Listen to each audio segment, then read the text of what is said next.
Gather around, boys and girls, as I tell you a story of adventure on the high seas. That's right, this is an adventurous story on the high seas between the trust fund babies, the girly men. You know those folks who have their bellies full of beef?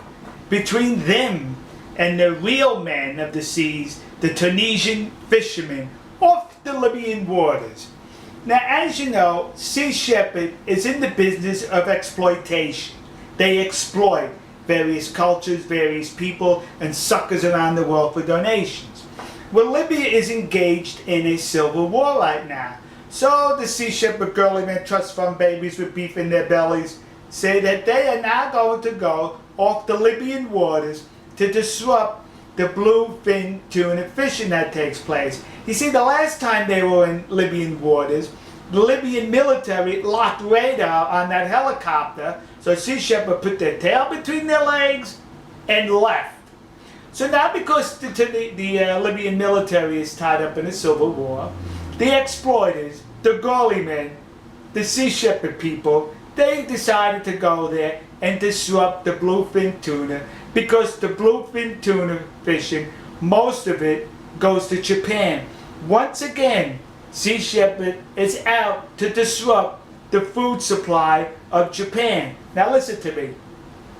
Many of you say, well, we do not hate the Japanese. To which I have to say, really? Really? Then why are you trying to disrupt their food supply on 3 different fronts? Alright? Now, so now they go into the Libyan waters and they come across Tunisian fishermen. And what the Tunisians do when they capture the bluefin tuna, they put them in these cages at sea, these large pens. Well, Sea Shepherd last year rammed into one of them, knocking the fishermen overboard, and also attempted to cut the nets. Well, the fishermen were not going to take that this year from the girly men cowards of Sea Shepherd. They approached Sea Shepherd, and they immediately started to harass Sea Shepherd. Gee, I wonder where they learned that tactic from. And they were throwing heavy chain links onto the decks of Sea Shepherd, in which Sea Shepherd replied by throwing acid at them, in addition spraying them with water hoses. Wait a minute. When the Japanese do that to you, Sea Shepherd, you complain about that. So now it's okay for you to do it. So you learn that tactic from the Japanese. Guess what? The Tunisians learned the tactic from you too. That's what they did, because they deployed a large rope under the Sea Shepherd vessel, hoping to snarl the propeller of the Sea Shepherd vessel, just like Sea Shepherd was trying to do to the Japanese whaling vessel. You see, everybody's learning from one another. Isn't that nice? But Sea Shepherd can't handle it. Sea Shepherd was saying, you know, we're here to enforce the law, even though they have no law enforcement authority. They wanted to make sure that those fishermen were licensed and did not exceed their quota, even though they have no law enforcement authority. You see, Captain Kangaroo, Admiral Beauregard watching, where's that badge? I'm law enforcement. In the United States, when people pretend to be law enforcement, that is called Wyatt Earp syndrome. Wyatt Earp was a sheriff in the Old West. Alright, so now the Tunisians are running off the girly men, so says they. Well, the girly men then, what they decided to do was to call off the activity. And they said, well, because the Tunisians were too aggressive. Huh? Too aggressive?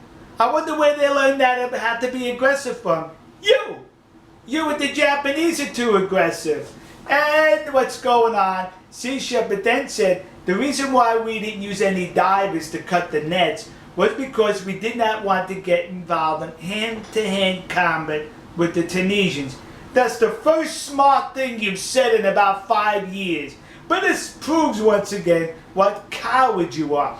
Because Admiral Beauregard Watson, Captain Kangaroo, in the past boast, we serve to protect the creatures of the sea, even if it means forfeiting our lives.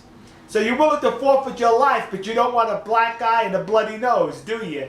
So you run from the Tunisian fishermen saying well, we just have to reconsider what's going on. Reconsider? You're running again, like you did last year, you bunch of cowards. And this is proof to all other nations that are being harassed by these girly men. All you have to do is stand up to them, and they run, because they're cowards. So to the nation of Japan, thank the Tunisians for giving these bums their what for. To the people of the Faroe Islands, you may not be so appreciative of what the Tunisians did, because it may stop Sea Shepherd from seeking the Viking welcome come this summer, depriving you of your summertime fun. And to the good people of Sea Shepherd, thank you very much for providing me endless material for these videos. And to the Tunisian fishermen, God bless you. Thank you for showing others the proper way to stand up to these cowards, to stand up to these people who are only anti-capitalist, out to disrupt a capitalistic venture. That's what they are, kids. Anti-capitalist, exploiters, and most of all, girly men. And to the Tunisian fishermen, I also have to warn you, do not get too close to them for fear of getting bed bugs, lice, and fleas. That's what they have there, kids. Alright, we'll see you. God bless you. God bless America. And God bless the nation you happen to be in. See ya.